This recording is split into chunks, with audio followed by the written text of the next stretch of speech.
Gold is up sharply over the past year. It is sitting near its record highs, and every few weeks, somebody with a microphone tells you it is over. If you own gold right now, you have heard it. The top is in.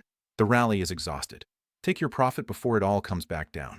And if you have been standing on the sidelines this whole time, waiting for the pullback that lets you in, you have heard the opposite whisper, the one that says you already missed it, so why bother? Both of those voices are talking about the same thing the title of this video is talking about. Gold, up strongly, back over $4,000 an ounce, and pushing to a multi-week high.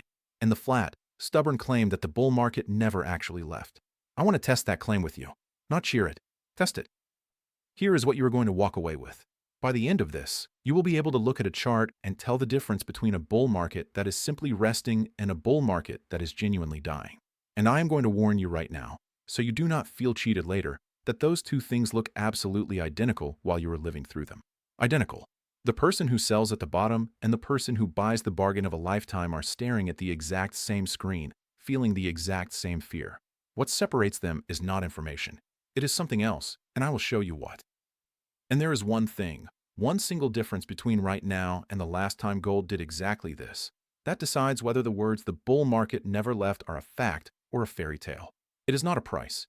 It is a condition underneath the price, and it did not exist in the 1970s. I am holding it for the very end, because it is the part Wall Street would rather you never put side by side with the history. Stay with me, and you will have it. So let me take you back, because the only way to judge whether this bull market is alive is to go and watch the last great one breathe. And I am going to drop you into it before you know how it ends. Go back with me to the first days of 1975. For more than 40 years, it had been illegal for an ordinary American to own gold. Not difficult. Illegal. Back in the 30s, the government had called it in, told citizens to hand their gold coins over to the bank, and made holding it a crime. A whole generation grew up in a country where you were not allowed to own the one thing men had trusted for 5,000 years.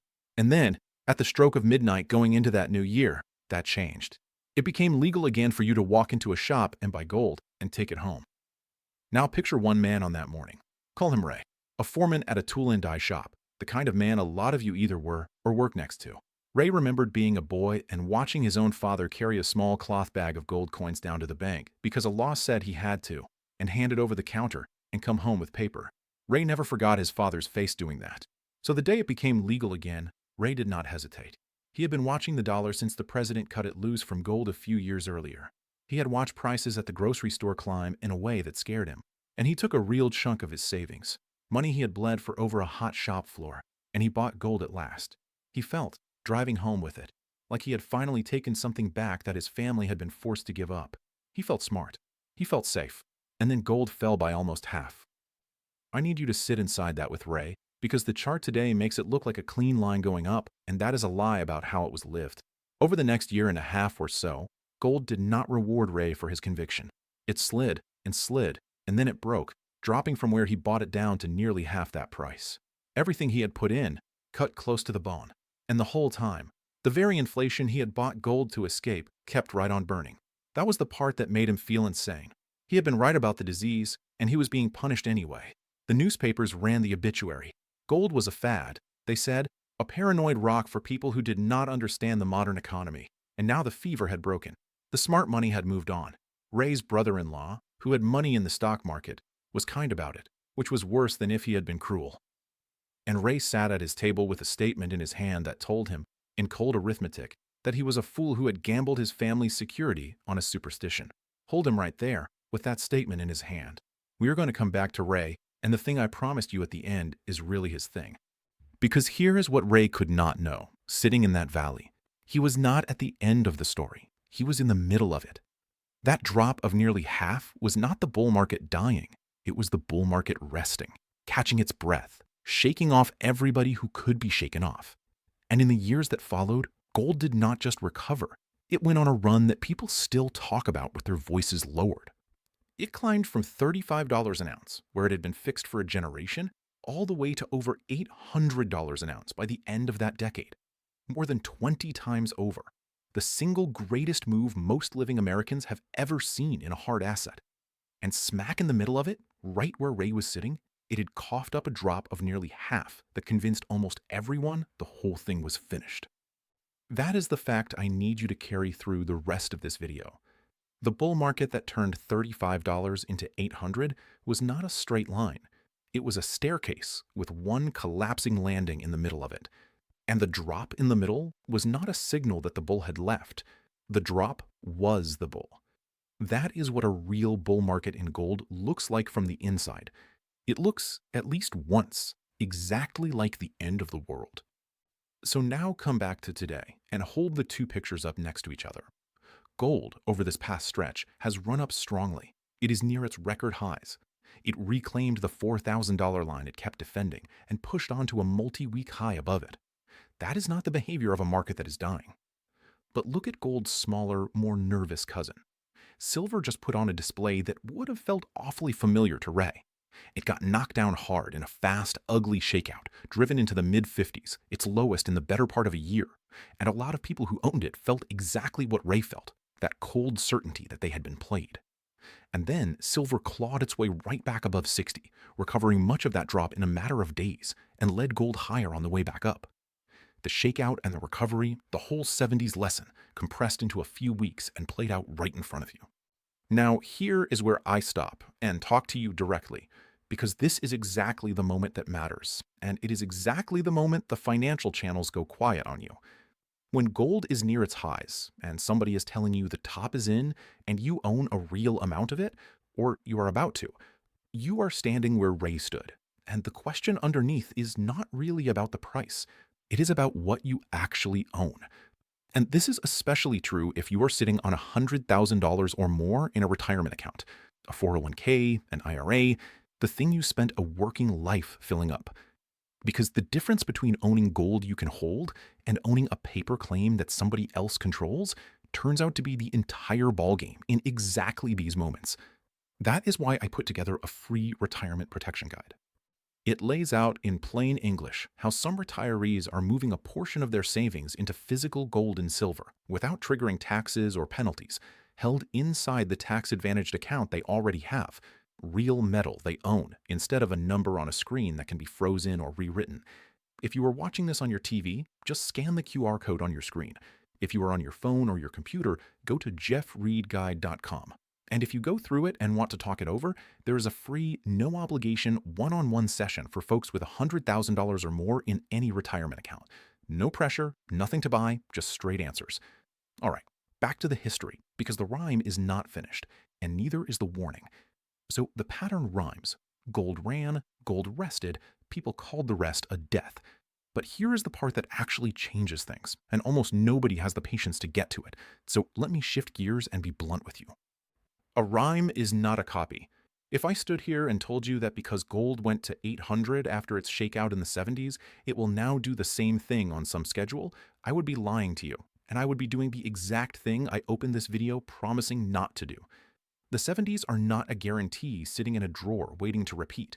There are real reasons this could break the other way, and you deserve to hear them from someone who is not trying to sell you a fantasy. The clearest one is sitting in the chairman's seat at the Federal Reserve. His name is Kevin Warsh, and he is a hawk. He talks about prices still being too high. He has the market bracing for the possibility of a rate hike instead of a cut. And gold, remember, pays you no interest at all.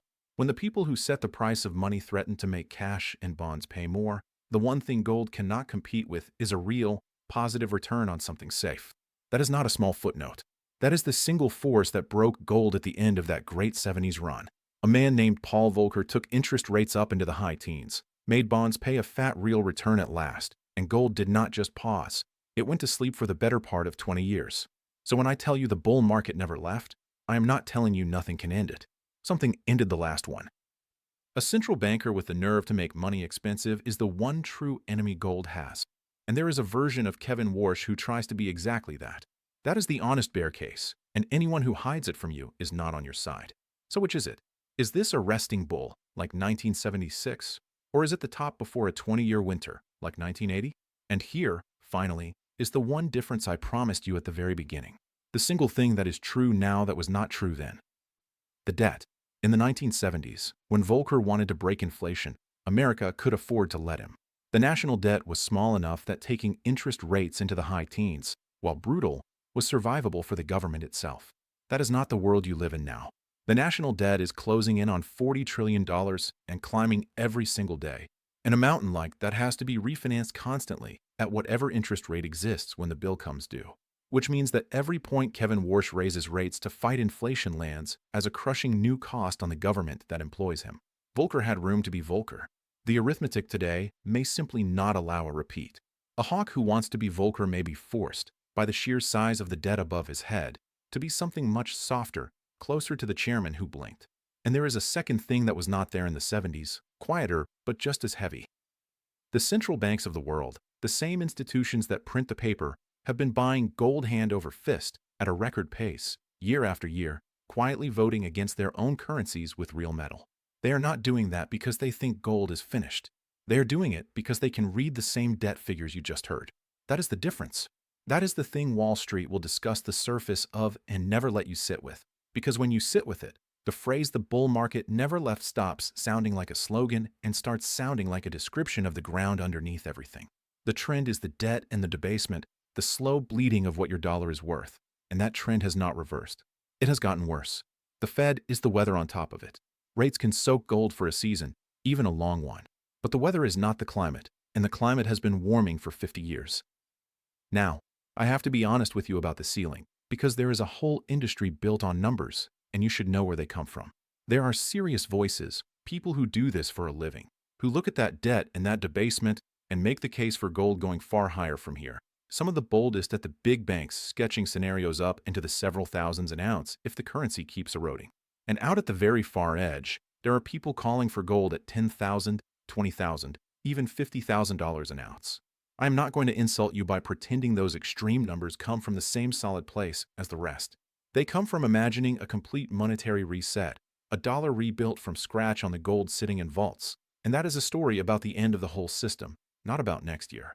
The bigger the number, the more it is assumptions stacked on assumptions, and the more skepticism it has earned.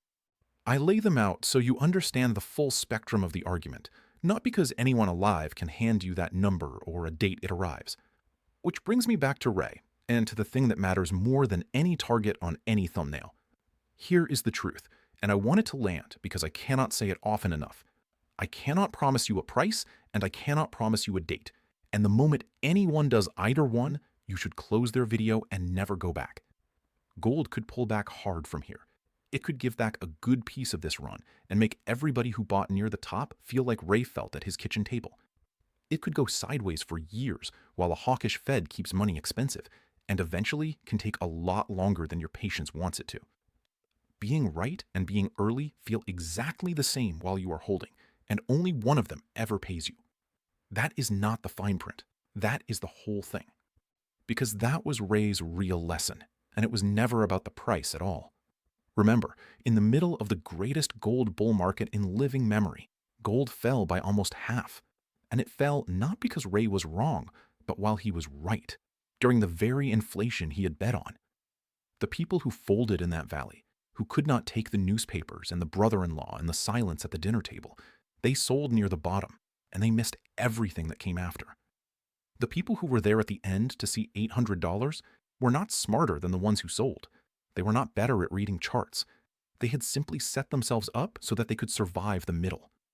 That is the entire difference between the two identical-looking people I told you about at the start. Not information, staying power.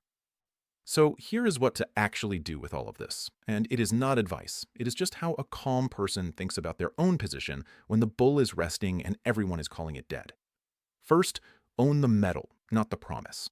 The people who came through the 70s whole were the ones who held the real thing, not a leveraged paper claim that somebody else could freeze or cancel or margin away at the worst possible moment.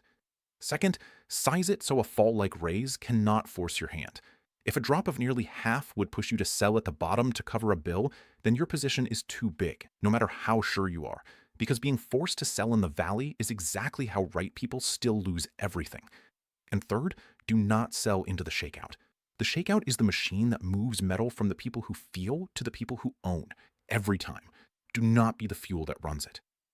If you were watching on your TV, the QR code is on your screen one more time. If you were on your phone or your computer, go to jeffreedguide.com. And the honest reason to look now is not some countdown clock, because I will not do that to you. It is the plain fact that the right time to think a decision like this through calmly is exactly when nothing feels like an emergency. which is right now.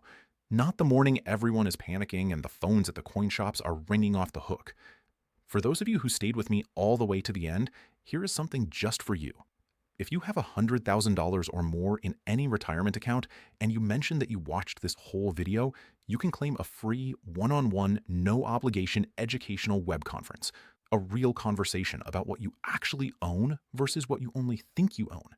No pressure, nothing to buy. That is for the folks at that level who made it all the way here with me, and you are one of them. So could this video have sat under some other title? No. You came to find out whether the bull market really never left, and now you can answer it yourself. The run-up, the rest, the drop that feels like death, that is not the bull leaving. That is the bull. It happened to gold across the whole 70s, $35 to $800, with a fall of nearly half sitting right in the middle of it. And the only people it truly beat were the ones who mistook the resting for the dying. The one honest difference now is the ground underneath. A debt so large it may not let the Fed play Volcker twice, and the central banks quietly buying the metal they print against. That is a reason to take this seriously. It is not a promise, and anyone who hands it to you as a promise is lying. And Ray, at his kitchen table, holding the statement that told him he was a fool, he held. He said years later that it was not courage, that he was just too stubborn and too angry about his father's coins to sell at the bottom. And stubborn turned out to be enough. He was there at the end to watch 35 become 800, to watch the men who had laughed at him go quiet. Whether this bull pays off tomorrow or 10 years from tomorrow, no one on earth can tell you. But the lesson of the man who lived the real thing is the one sure thing in this entire video. Do not just be right. Set your life up so that you are still standing when being right finally pays.